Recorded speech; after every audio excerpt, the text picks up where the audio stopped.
గారు. జై బాబా సార్. జై బాబా అండి. జై Baba sir. Thank you. Avatar Meher Baba కీ జై. అవతార్ మెహర్ బాబా కీ జై. అవతార్ మెహర్ బాబా కీ జై. అందరికీ జై బాబా అండి. సో నన్ను ఇవాళ యాక్చువల్లీ నేను మామూలుగా ఇవాళ మాట్లాడుతున్నాను అంటే నిన్న శ్రీకాకుళంలో మాట్లాడింది మాకు మాట్లాడండి అన్నారు. అయితే సగం సగం మంది శ్రీకాకుళం వాళ్ళు ఉన్నారు. వాళ్ళందరూ విన్నారు కాబట్టి మేము ఇంకేదైనా మాట్లాడదాము అని అనుకుంటున్నప్పుడు మా మెహర్ చంద్ గారు ఇప్పుడు ఒకటి మామూలుగా ఆయన మాట్లాడుతూ babas highest of the high అందరూ ఆల్మోస్ట్ అందరూ ఇవన్నీ కూడా babas highest of the high ఏదైతే ఉందో అందరూ కూడా దాన్ని ఆ ఆ- ఆ ప్రసంగాన్ని అందరూ వింటున్నారు. అదే విధంగా బాబా తాలూకు ఫైనల్ డిక్లరేషన్ ఏదైతే ఈ నెలలో ఇచ్చిన ఫైనల్ డిక్లరేషన్ అవి ఉన్నాయో అవి కూడా చాలా మంది బాబా యొక్క మెసేజెస్ కూడా చాలా మంది వింటున్నారు. అయితే ముఖ్యంగా ఈ మెహర్ బాబాస్ కాల్ అనేది ఇంకో మెసేజ్ ఇచ్చారు బాబా మనకి. ఒక గుర్తుపెట్టుకుంటే ఈ సెప్టెంబర్ మాసంలో అంటే సెప్టెంబర్ 7వ తారీఖున హైయెస్ట్ ఆఫ్ ది హై అంటే తాను ఉన్నతోన్నతుడిని అని బాబా ఒక సందేశాన్ని ఇవ్వడం జరిగింది. అది సందేశం కాదు, అది ప్రకటన. దాంట్లో అది నేను దాన్ని సందేశంగా ఎప్పుడు కూడా భావించను. కారణం ఏంటంటే అది తన యొక్క దివ్యత్వాన్ని, తన అవతార తత్వాన్ని ఆయన బాబా చాలా స్ట్రాంగ్ గా నేను ఉన్నతోన్నతుడను అని తెలియజేయడం జరిగింది. సో ఇది ఒక అద్భుతమైన ప్రకటన, బాబా ఇచ్చిన ఒక అద్భుతమైన ప్రకటన అది. సో అదే విధంగా ఇదే సెప్టెంబర్ మాసంలో బాబా ఏం చేశారంటే 12వ తారీఖు సెప్టెంబర్ నాడు మెహర్ బాబా కాల్ అంటే ఆయన పిలుపిచ్చారు. బాబా ఒక పిలుపిచ్చారు. అది కూడా అదొక ప్రకటన, అద్భుతమైన ప్రకటన. సెప్టెంబర్ మాసంలో బాబా చేసినవన్నీ అద్భుతమైన ప్రకటనలు. మనకి మెసేజెస్ అని ఉంటాయి కానీ నిజంగా అవన్నీ డిక్లరేషన్స్, అన్ని స్టేట్మెంట్స్. ఆయన ఇచ్చినవన్నీ స్టేట్మెంట్స్. ఇవి మెహర్ బాబా కాల్ అన్నమాట ఈ 12వ తారీఖు నాడు. తర్వాత ఇంకొకటి ఇచ్చింది ఏంటంటే ఈ సెప్టెంబర్ మాసంలో ఫైనల్ డిక్లరేషన్ అంటే అంతిమ ప్రకటన.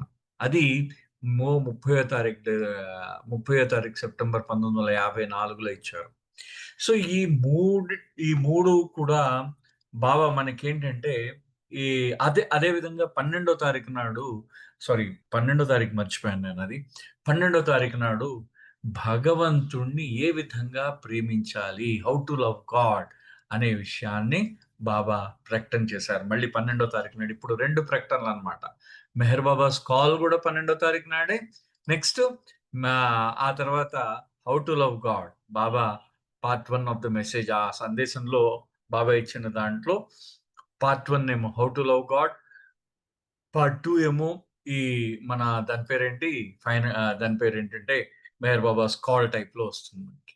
సరే, ఇప్పుడు మనం దీనిలోంచి ఈ మెహర్ బాబాస్ కాల్ అనే ఒకటి, ఎందుకంటే మన సమయభావం వల్ల మెహర్ బాబా యొక్క పిలుపు, ఆయన ఏ విధంగా మనల్ని ఏ విధంగా పిలిచారు, ఎందుకు పిలిచారు, ఏ విధంగా పిలిచారు అనేది ఇవాళ మనం ఒక్కసారి దాన్ని స్మరించుకుందాం. ఎందుకంటే one of the most powerful declaration ఇది మెహర్ బాబా ఇచ్చింది. బాబాది ఎందుకంటే ఆ బాబా ఇచ్చిన మోస్ట్ పవర్ఫుల్ అంటే చాలా శక్తివంతమైన ప్రకటన బాబా చేసింది.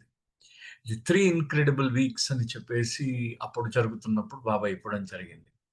అయితే దీంట్లో ఈ ఈ ఈ మెహర్ బాబాస్ కాల్ ఇది ఇచ్చేటప్పుడు బాబా మనకి ఆ ఒక అంటే దీంట్లో ఇదొక మామూలుగా ప్రసంగం కాదు.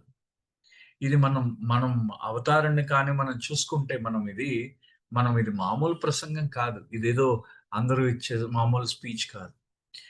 భగవంతుడు ఆయన ఆయన అవతారుడు. ఆ భగవంతుడు అవతారుడుగా అవతరించి ఆయన తనని తాను డిక్లేర్ చేసుకున్నాడు. నేను భగవంతుడిని అని డిక్లేర్ చేసుకొని, నేనే ఆ రాముడిని, ఆ మీ మమ్మీ కృష్ణుడిని, ఆ చెప్తే బ్రదర్ బుద్ధుడిని, అదే ఆ నీ బు- రక్ష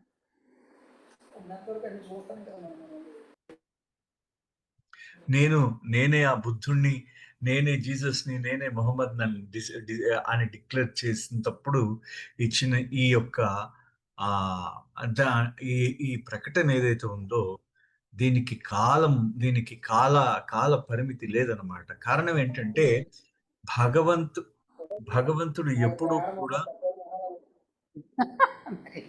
జలజ గారు, జలజ గారు మ్యూట్ చేసుకోండి. జలజ గారు, జలజ మేడం మ్యూట్ చేసుకోండి మీరు ఫోను. జలజ గారు, జై బాబా మ్యూట్ చేసుకోమ్మా. సార్ సో డిస్టర్బ్ అవుతుంది. జై బాబా. సో సో ఇది యాక్చువల్లీ బాబా ఈ ఈ అంటే భగవంతుడు ఇచ్చిన పిలుపు.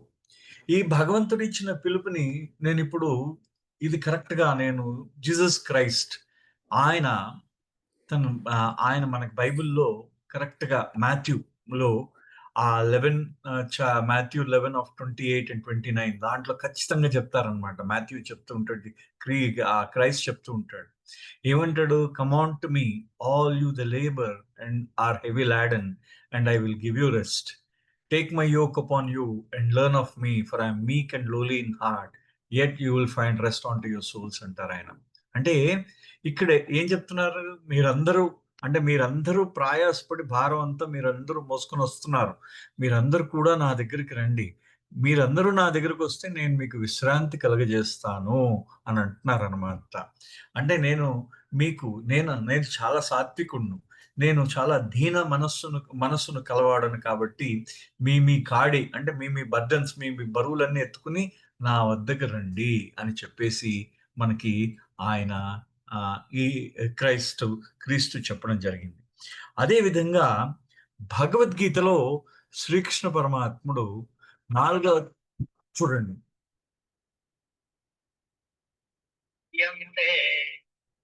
తాంస్తదేవ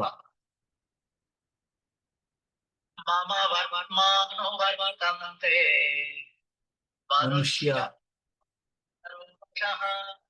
అంటే నేను కరెక్ట్‌గా పలుకుతానో, పలకలేనో ఈ పద్యం అని చెప్పేసి నేను మీకు వినిపించడం జరిగింది. ఈ పద్యంలో ఉన్న గొప్పతనం ఏంటంటే, అంటే ఈ భగవంతుడు తను ఆ రోజు ప్రకటించారు.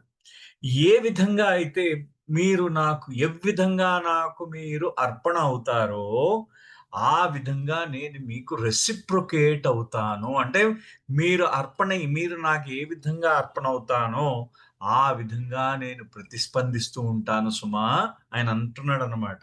ఆ విధంగా ఎవరైతే విధంగా నాకు సరెండర్ అంటే అర్పణ అవుతారో, ఆ విధంగా నేను ప్రతిస్పందిస్తూ ఉంటాను. ప్రతి ఒక్కళ్ళు కూడా నా మార్గాన్ని అనుసరిస్తూ ఉంటారు. తెలుసో తెలియకో. చూడండి ఇక్కడ అంటున్న మాట శ్రీకృష్ణుడు అంటున్న మాట. ప్రతి ఒక్కరు కూడా నా మార్గాన్ని అనుసరిస్తారు. తెలుసో తెలియకో ఓ పార్థ అని చెప్పేసి శ్రీకృష్ణ భగవానుడు అర్జునుడికి తెలియజేస్తున్నారు. సో ఈ 2 అంటే మనకి కమ్ ఆల్ అంటు మీ ఆల్రెడీ భగవద్గీత అంటే నేను ఓన్లీ జస్ట్ ఒకటో రెండో తీసుకున్నాను. మిగతా నేను మనకి మిగతా రామాయణం కానీ లేకపోతే బుద్ధ భగవానుడు కూడా ఆయన పిలుపునిచ్చాడు. ఆయన కూడా రమ్మన్నాడనమాట బుద్ధ భగవానుడు కూడా. మీకెప్పుడైతే నా దగ్గరకొస్తారో మీ భారం దిగుతుంది అంటాడు బుద్ధుడు. సో ఆయన కూడా పిలుపునిచ్చారు. సో ఇవన్నీ నేను ఓన్లీ 2 రిఫరెన్సెస్ అంటే కాంటెక్స్ట్ ఆ రిఫరెన్స్‌లు తీసుకున్నాను.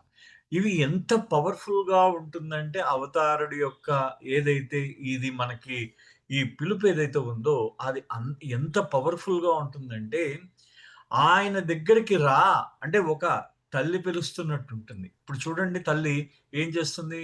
మీరందరూ బా కింద పడి, మీద పడి బాగా కింద పడిపోయాడు. ఒక అబ్బాయి కింద పడిపోయాడు. పడిపోయినప్పుడు వాడికి కాళ్ళో, చేతిలో ఏవో ఒకటి దెబ్బలు తగులుతాయి. బాగా నొప్పిగా ఉంటుంది కింద పడిపోవడం వల్ల. అప్పుడు తల్లేం చేస్తుంది?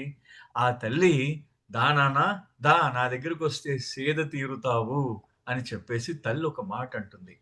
ఆ విధమైన తల్లి పలికిన పలుకులన్నమాట. ఒక తల్లి, ఒక తండ్రి. ఆ తల్లి పలికిన పలుకులు ఈ కాల్ అంటే ఆయన పిలుపనమాట. మెహర్ బాబా యొక్క పిలుపు ఒక తల్లి పలికిన పలుకులు. అదే విధంగా బాబా యొక్క పిలుపు ఒక తండ్రిగా ఆయన ఏం చేస్తాడు? తండ్రి ఏం చేస్తాడు? వెంటనే దులిపేసి కాస్త నీళ్లు పోసి వెంటనే కాస్త ఆయింట్‌మెంట్ పూసి ఏదో ఒకటి చేస్తూ ఉంటాడు. లేకపోతే డాక్టర్ దగ్గరికి తీసుకెళ్ళడం చేస్తూ ఉంటాడు. ఆ విధమైన తండ్రి యొక్క శ్రద్ధ ఏదైతే ఉందో అది ఆ ప్రేమ తల్లి యొక్క ప్రేమ, తండ్రి యొక్క శ్రద్ధ 2 కలిపిన పిలుపే మెహర్ బాబా యొక్క పిలుపనమాట.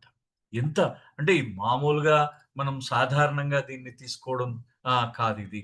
ఈ బాబా యొక్క పిలుపుని మనం సాధారణంగా తీసుకుంటే అది సరిపోదన్నమాట. ఎప్పుడు కూడా మనకు ఆ విధంగా మనం ఆ విధంగా చూడలేం.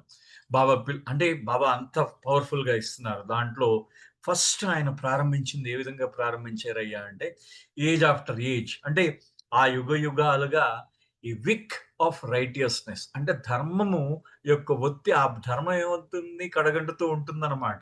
అప్పుడు అవతారుడు వస్తాడట. ధర్మం అది పోతూ ఉంటుంది. ధర్మం తగ్గిపోతున్నప్పుడు అవతారం వస్తాడు. దేనికోసం వస్తాడు అవతారుడు?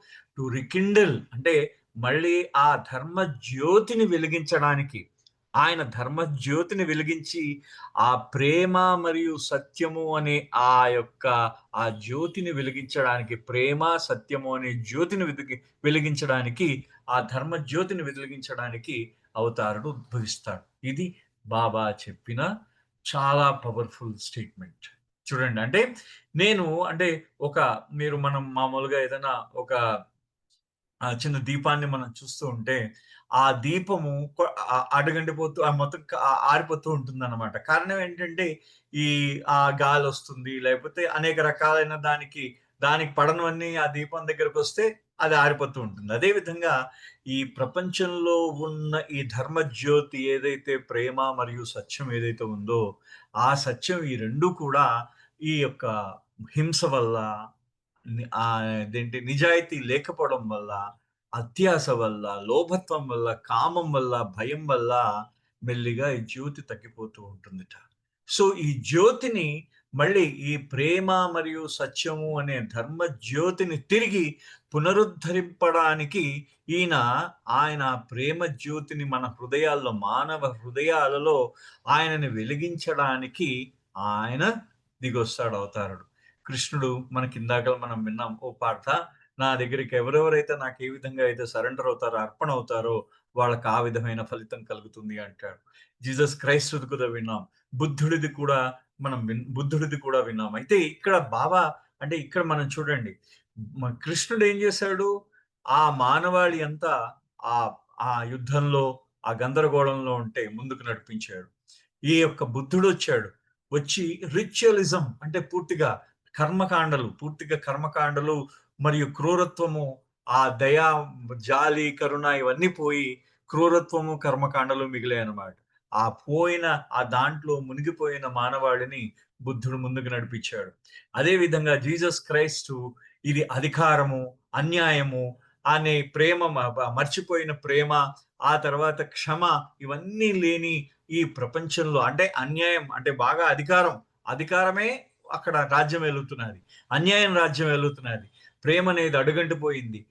క్షమ అనేది అడుగంటిపోయింది. అటువంటి సమయంలో జీసస్ క్రైస్ట్ వచ్చి ఈ మానవాళిని ముందుకు నడిపించాడు. అంటే ఇక్కడ బాబా మనకి చెప్తున్నారు. అదే ఆది సనాతనుడను నేనేదో కొత్తది ఇవ్వడానికి రాలేదు. కానీ మీకు నేను గుర్తు చేయడానికి వచ్చాను.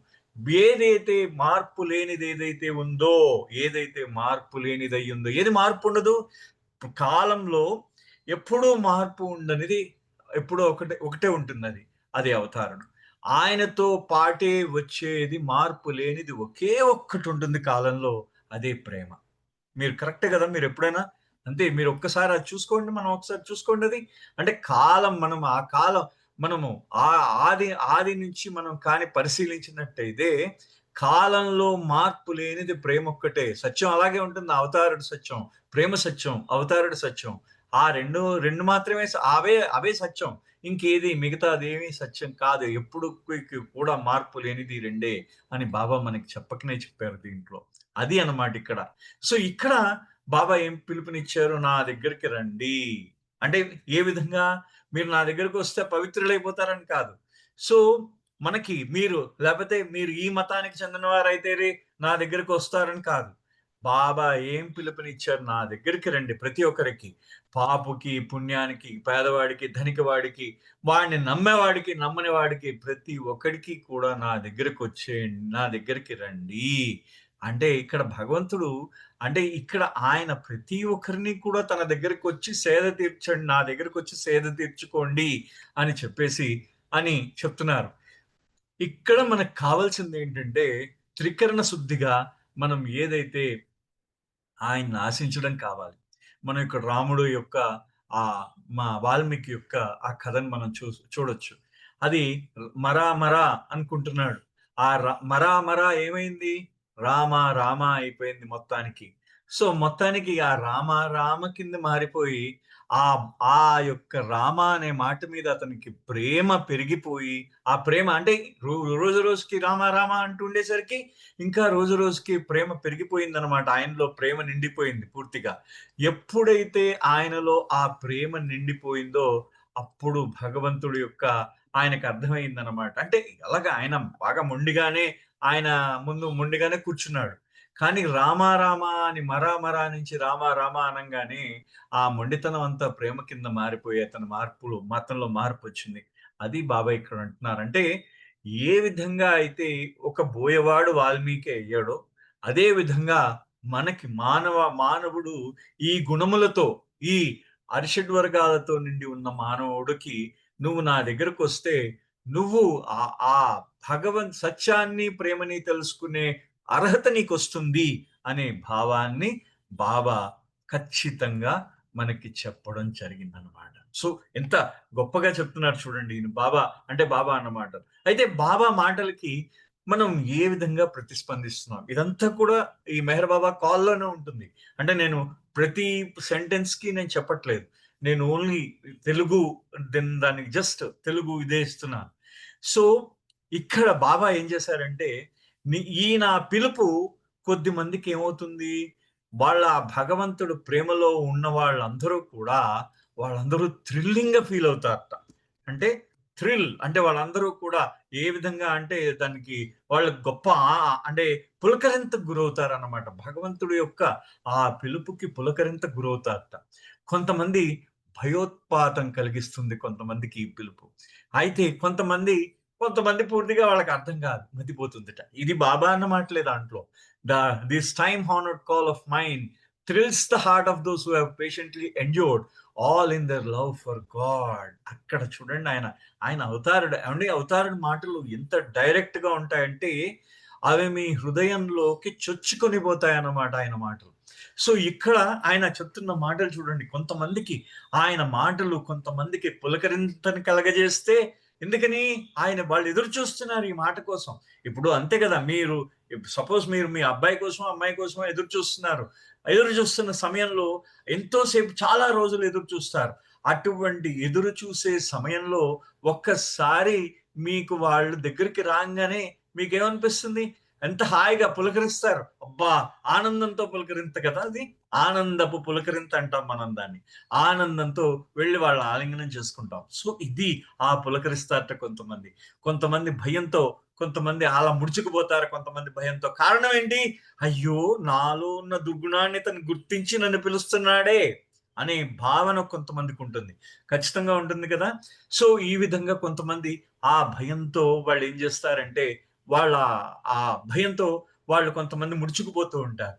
ఇంకొద్ది మందికి వాళ్ళకి బెఫిల్డ్ అన్నారు బాబా. అంటే అంటే పూర్తిగా వాళ్ళు ఏం చేస్తారంటే వాళ్ళకి అర్థం కాదనమాట వాళ్ళకి. అంటే అంటే నాలాంటి వాడు అనమాట, ఇలాంటి వాడు అంటే గందరగోళం. వాడికి ఆ మాటలు అర్థం కావు. అంటే వాడికి ఆ గందరగోళంలో పడేస్తాయి ఈ మాటలు. ఏదో బాబా చెప్తున్నారు రమ్మన్నాడు ఆయన దగ్గరికి. సరేలే, ఎందుకు రమ్మన్నాడు? సరే బాబాకి ఆకలేస్తుందేమో అనుకుంటాను అంతే. అంటే నా మట్టి బుర్రకి అండర్స్టాండింగ్ అంతవరకే ఉంటుంది.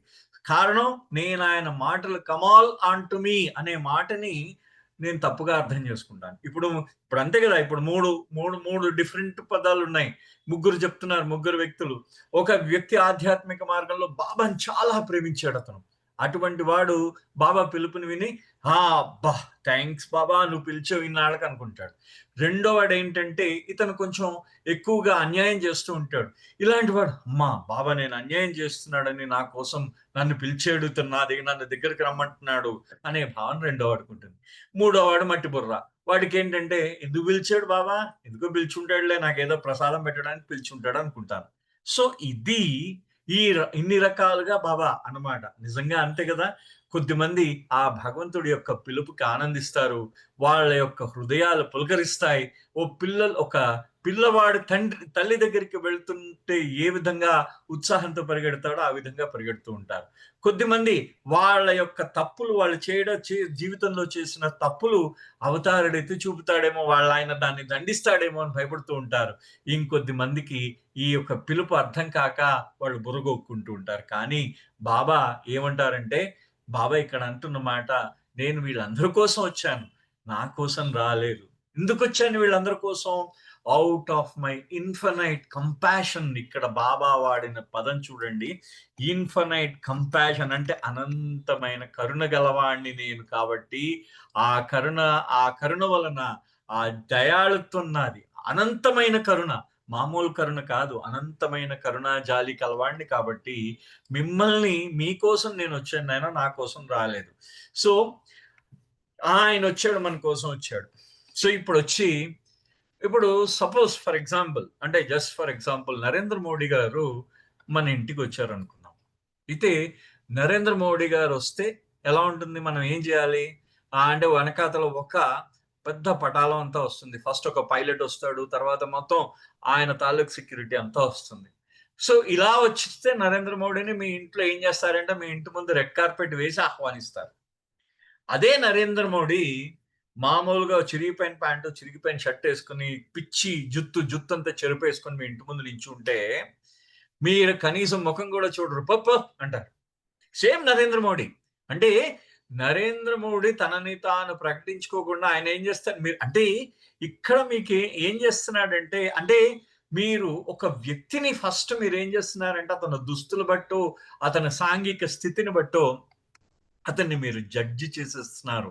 ఇది బాబా వాడిన పదం. అంటే బాబా వాడిన పదం అన్నమాట ఇక్కడ దీంట్లో. అంటే మనము భగవంతుడు మన దగ్గరికి, మన ఇంటికి, మన గుండె లోతుల్లోకి ఆయన ప్రవేశిద్దామని ఆయన మన దగ్గరికి వచ్చాడు. వచ్చేసరికి మనము ప్రతి ఒక్కళ్ళు కూడా మనం అభిప్రాయం, ఆయన మన దగ్గరికి ఎందుకు వచ్చాడు? ఆయనకి ఏంటి? మెహర్ బాబాకి ఏంటి? అంటే ఇప్పుడు అందరూ ఔట్ ఆఫ్ అంటే ఇది బాబా స్వయంగా చెప్పిన మాట. 100కి 99 మంది ఇలాగే అనుకుంటారట. మెహర్ బాబా వచ్చాడు. మా ఊరు ఎందుకు వచ్చాడు? ఈయన ఎందుకు వచ్చాడు? ఏమో. అంటే కొంతమంది బాబా ముందు కాలంలో వీళ్ళందరూ కూడా మీసాలు గడ్డాలు చాలా ఎక్కువగా ఉండేవి బాబా వాళ్ళకి. ఎప్పుడు 1920 టు 1930 దాకా. ఆ సమయంలో వీళ్ళందరూ బాబా యొక్క ఆ సమూహాన్ని ఏమనుకునేవారంటే, పిల్లల్ని తీసుకెళ్లి అమ్మేసేవాళ్ళు అనుకునేవారు చాలా మంది. సో అదే అంటే ఇంతలాగా అనుకునేవారు అన్నమాట. వీళ్ళందరూ కూడా ఈ విధంగా అనుకునేవారు. ఆ విధంగా అనుకుంటున్నారు కాబట్టి బాబా అంటే చూడండి, అంటే భగవంతుడు వచ్చినా పిల్లల్ని తీసుకెళ్ళిపోయేవాడి కింద అనుకున్నారు. కొంతమంది భగవంతుడిగా గుర్తించారు, అతి అరుదుగా అన్నమాట. మనం ముందుకు వస్తే ముందు అతన్ని జడ్జి చేస్తాం అన్నమాట. అతన్ని నిజంగా నువ్వు భగవంతుడువా? మనమే నిర్ణయించేస్తాం ఆయన భగవంతుడని. మనం ఎంత వాళ్ళమే ఆలోచించండి, పరిమితమైన మనస్సు కలిగిన వాళ్ళం. అంటే ఆయన విశ్వం మొత్తం ఆయన వ్యాపించి ఉన్నాడు. మనం దాంట్లో ఒక సూది బొట్టంత నేలపై మనం ఉన్నాం. మన ఆకారం ఉంది. ఒక 5 అడుగుల 6 అడుగుల ఆకారం ఉంది. ఈ ఆకారం విశ్వంలో ఎంత భాగం? ఆయన విశ్వం అంతా ఆయన, మనం ఒక చిన్న భాగం మనం. కానీ మనము ఆయనని నిర్ణయించేవారమా అనేది మనం ఒక్కసారి ప్రశ్నించాలి. అది బాబా అంటున్నారు ఇక్కడంటే, నేను వచ్చిన దగ్గర నుంచి మీరేం చేస్తారంటే నన్ను నిర్ణయిస్తూ ఉంటారు, నేను భగవంతుడినా కాదా అని చెప్పేసి. ఎందుకు నేను భగవంతుడిగా వస్తే మీ దగ్గరికి ఎందుకు వచ్చాననే ముందు అది చేస్తుంటారు. కొంతమంది హేళన కూడా చేస్తారు సుమా, రిడిక్యూల్ చేస్తారట. అంటే కాబట్టి నేను మీకు ఇవన్నీ హేళన, ఇన్ని అవమానాలు భరించి కూడా నేనేం చేస్తున్నానంటే, మీ దగ్గరికి ఎందుకు వచ్చానంటే, యథార్థమేదో అసత్యమేదో, సత్యమేదో అసత్యమేదో మీకు తెలియజేయడానికే రా నాయన మీ దగ్గరకు ఉన్నది. నేను వచ్చానని ఇన్ని రియాక్షన్స్ చూపిస్తున్నారు మీరందరూ కూడా. కానీ నేను వచ్చింది దేనికోసం అంటే, సత్యానికి అసత్యానికి ఉన్న వ్యత్యాసం మీకు చెప్పడానికి వచ్చాను. ఒక డాక్టరు మీకు చేదు మందిస్తే దాని అర్థం ఏంటంటే, ఆ పేషెంట్కి అతను ఇష్టం లేనట్ట కాదు, మానవాళికి అంతే కదా. డాక్టరు రోగం తగ్గించడానికి చేదు మంది ఇస్తున్నాడు.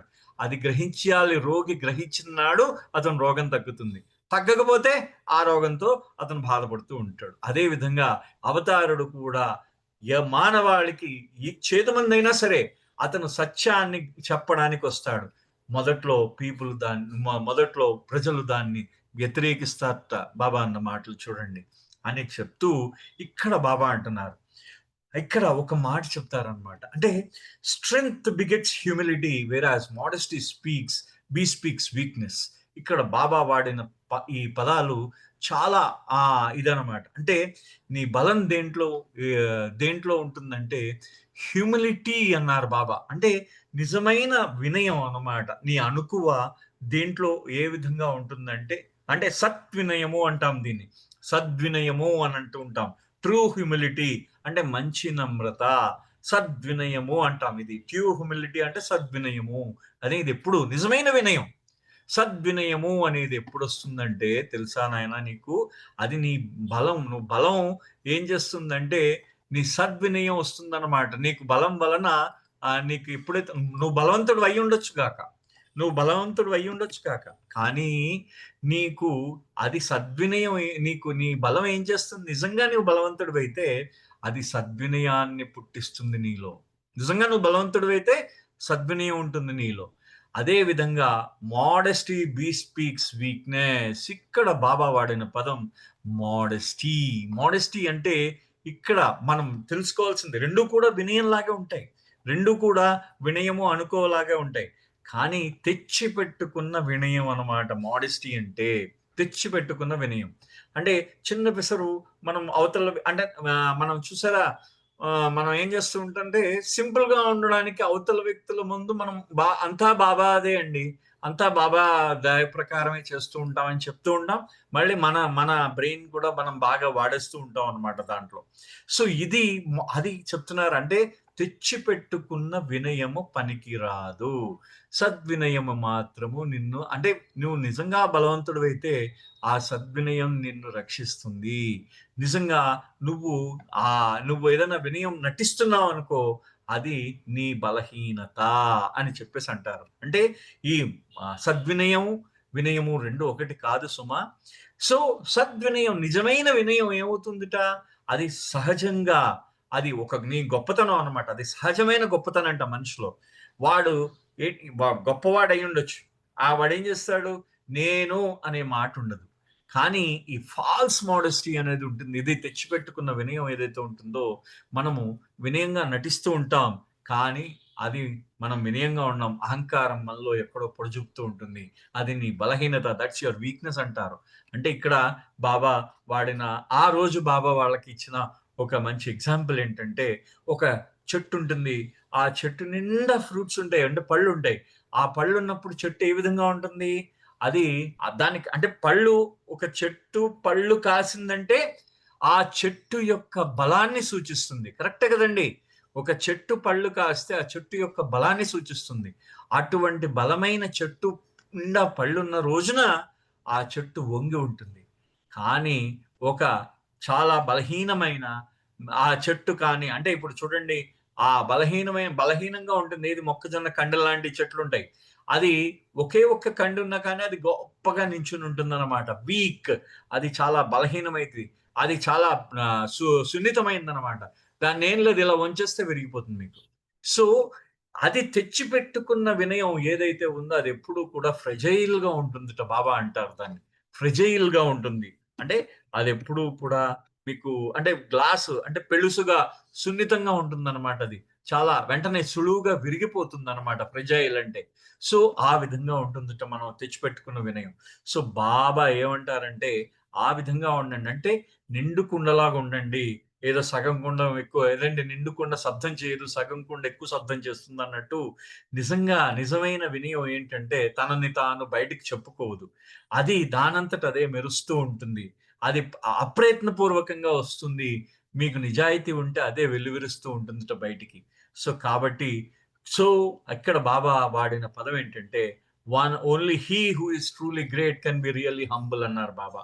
ఎవడైతే నిజంగా గొప్పవాడో వాడు నిజంగా వినయశీలుడు అనే మాటని వాడారు ఇక్కడ బాబా. ఇక్కడ అంటూ ఆ తర్వాత అంటే మనం ఇందాకలు చెప్పాం. అంటే ఇప్పుడు ఇప్పుడు నేను నా యొక్క గొప్పతనం ఏమిటి? ఏంటంటే నేను చనిపోయిన వాళ్ళందరినీ నేను బతికించక్కర్లేదు.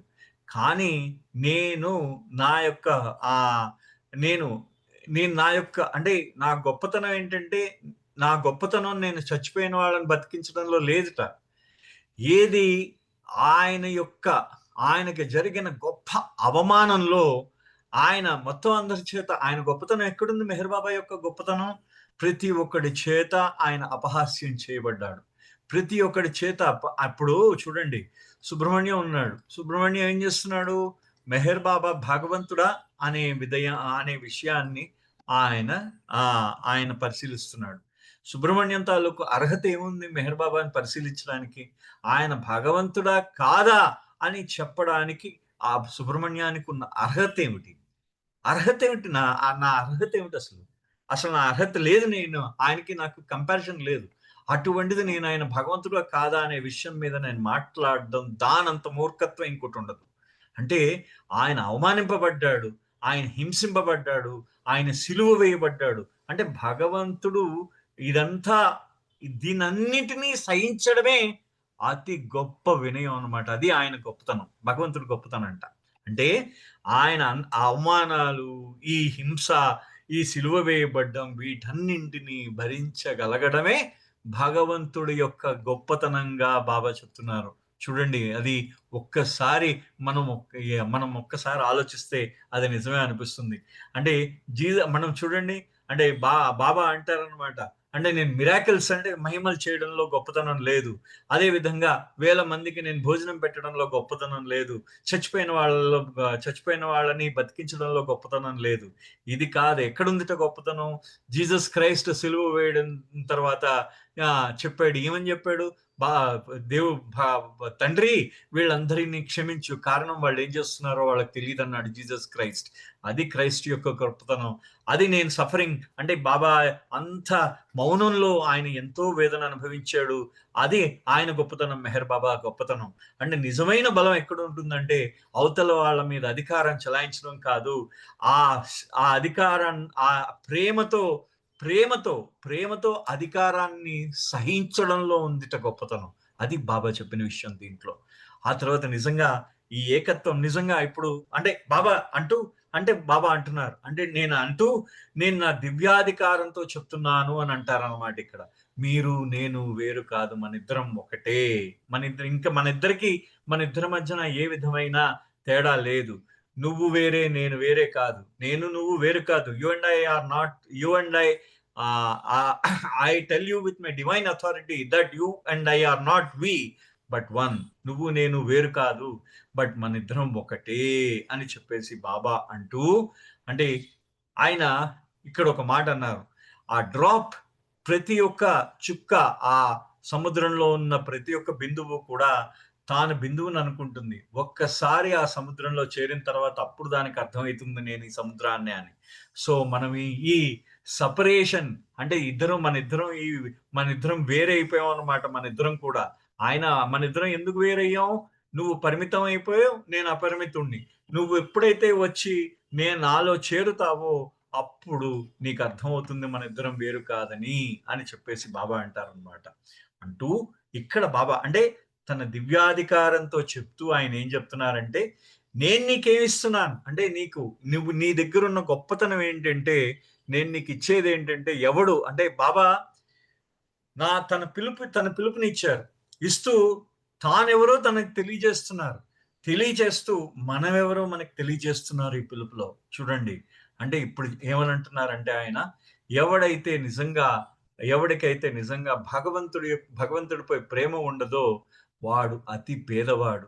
ఎవడికైతే భగవంతుడిపై వాడికి ఏమీ భౌతికంగా వాడికి ఏమీ లేకపోయినా వాడికి ప్రేమ ఉంటే వాడు నిజంగా చాలా గొప్పవాడు అని చెప్పేసి బాబా అంటాడు.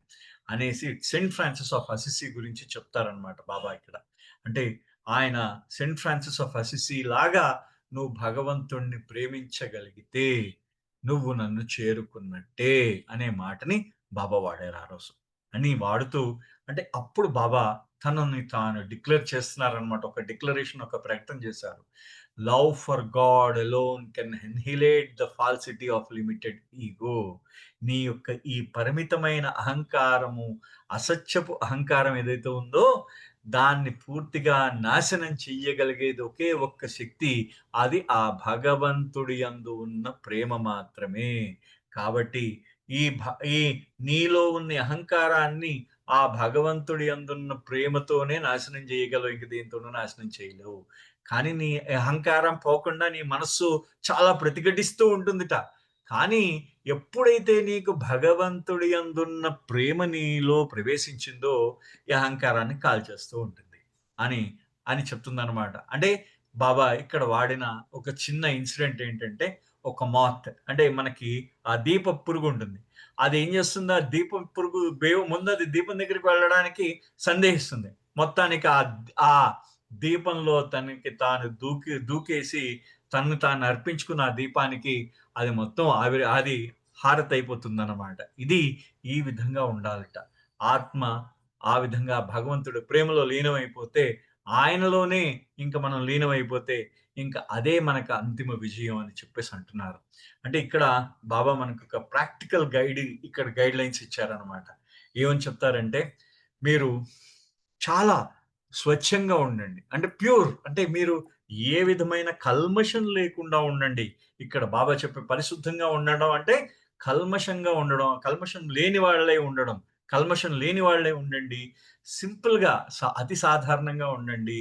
మీకు కలిగే ప్రతి ఒక్కరిని ప్రేమించడానికి ప్రయత్నించండి. ఎందుకంటే ప్రతి ఒక్కరు కూడా మీరే. అంతా మీరే. మీరు ఏదైతే ఉన్నారో ప్రతి ఒక్కరు కూడా మీరే. అంతా మీరే. అందరూ వేరు కాదు. మీలో మీరు వేరు కాదు. మీరందరూ కూడా ఒకటే. మీరు ఏ జీవితాన్నైతే జీవిస్తున్నారో అది త్రికరణ శుద్ధిగా జీవించండి. సహజంగా జీవించండి. అండ్ మీతో మీరు నిజాయితీగా ఉండండి. ఇది బాబా మీకు మన దైనందిన జీవితంలో మనకి చెప్పిన గొప్ప ఫిలాసఫీ అన్నమాట ఇది. అంటే మీరెక్కడికి కొండలు, గుట్టలకెళ్ళి ఆశ్రమాలు స్థాపించి అక్కడ మీరుకెళ్ళి కాషాయ గుట్టలు కట్టుకోక్కర్లేదు. మీరేంటంటే భగవంతుడి యందు ఆ జీవితం భగవంతుడిని ప్రేమిస్తూ త్రికరణ శుద్ధిగా నమ్మి మీకు మీరు నిజాయితీగా ఉంటూ అతి సాధారణంగా ఉండండి. అదే నిజమైన అదే నిజమైన జీవనము. ఎప్పుడైతే మీరు పూర్తి నిజాయితీతో జీవిస్తారో అదే మీకు సంపూర్ణ రక్షణ. ఎప్పుడైతే తెచ్చిపెట్టుకున్న వినయం ఉంటుందో, అంటే మీరు తెచ్చిపెట్టుకున్న వినయం ఉంటుందో అది మిమ్మల్ని భగవంతుడి నుంచి దూరం చేస్తూ ఉంటుంది. ఆ ఆ ఆ ఫాల్స్ మోడెస్టీ, ఆ అతి వినయాన్ని మీరు దూరం చేసుకొని మిమ్మల్ని మీరు బలపరుచుకుంటే మీలో ఆ ని నిజమైన వినయం అంటే సత్యమైన వినయం, సద్వినయము అంటాం. ఆ సద్వినయం మీలో పొంగి పెం పెంచ్ ప మీరు అది పెరుగుతుంది. ఇది బాబా ఆడింది. కాబట్టి మీరు ఇక్కడ బాబా వాడిన పదం ఏంటంటే, spare no pains to help others. ఇతరులకు సహాయం చేయడంలో ఏ విధమైన బాధపడకండి. అదే విధంగా ఇతరులకు సహాయం చేసినప్పుడు ఏ విధమైన బహుమానం ఆశించకండి. మీరు ఏదైనా బహుమానం ఆశించదలుచుకుంటే ఒకే ఒక్కటి ఆశించండి. అదే ఆ దైవీ ప్రేమని మాత్రమే మీకు బహుమానంగా ఆశించండి. మీ అందరికీ కూడా నా ఆశీర్వాదం అందజేస్తున్నాను. నా దివ్య ప్రేమ యొక్క కణిక మీ హృదయాల్లో వెలిగి మీలో చాలా భగవంతుడి యందు ఆర్తిని పెంపొందించి అది మొత్తం ఆ దివ్య ప్రేమ మీ యొక్క ఈ అరిషడ్ వర్గాల్ని దహించాలని నేను మీకు ఆశీర్వదిస్తున్నాను అని చెప్పేసి బాబా ఆయన పిలుపుని ఈ విధంగా ఆయన చెప్పడం జరిగింది. లాస్ట్ ఒక 4, 5 సెంటెన్సెస్ నేను కొంచెం ఫాస్ట్ గా చదివాను. ఈవెన్ దెన్ అంటే ఇది మొత్తం చెప్తే నేను ఒక 4 రోజులు చెప్పొచ్చు దీన్ని. 1 అవర్స్ చెప్పొచ్చు. కానీ బాబా ఇవాళ మనకి 40 మినిట్స్ ఇచ్చారు కాబట్టి ఆయన ఈ టైంలోనే మనం ఈ మెహర్ బాబాస్ కాల్ అంటే మెహర్ బాబా యొక్క పిలుపు మనం ఇవాళ చదువుకున్నాం. ఇది బాబా ఇచ్చిన అవకాశం మనకి. అవతార్ మెహర్ బాబాకి జై. జై బాబా సార్. థ్యాంక్ యూ అండి. జై బాబా అండి సుబ్రహ్మణ్య గారు. చాలా చక్కటి విషయాలు అంత చక్కగా మీరు చెప్పారు. మీకు జై బాబాలు, ధన్యవాదాలు. ఇప్పుడు సంకీర్తనం వెళదామండి. కె వెంకటేష్ గారు ఉన్నారా అండి? కె వెంకటేష్. ఓకే, సిద్ధలక్ష్మి గారు మీరు ఒక చిన్న సంకీర్తన చేయండి. తర్వాత సులోచన గారు సిద్ధంగా ఉండాలి. జై బాబా. జై బాబా అన్నయ్య గారు. అవతార్ మెహర్ బాబాకి జై. అవతారు సేవకన్నా మిన్నేది లేదురా, కడదాక నీడలాగా దరిజేర్చువాడురా. నది లోపల ఒక నావను నడిపేటిది ఆ దైవము మౌనావతారుడురా. అవతారు సే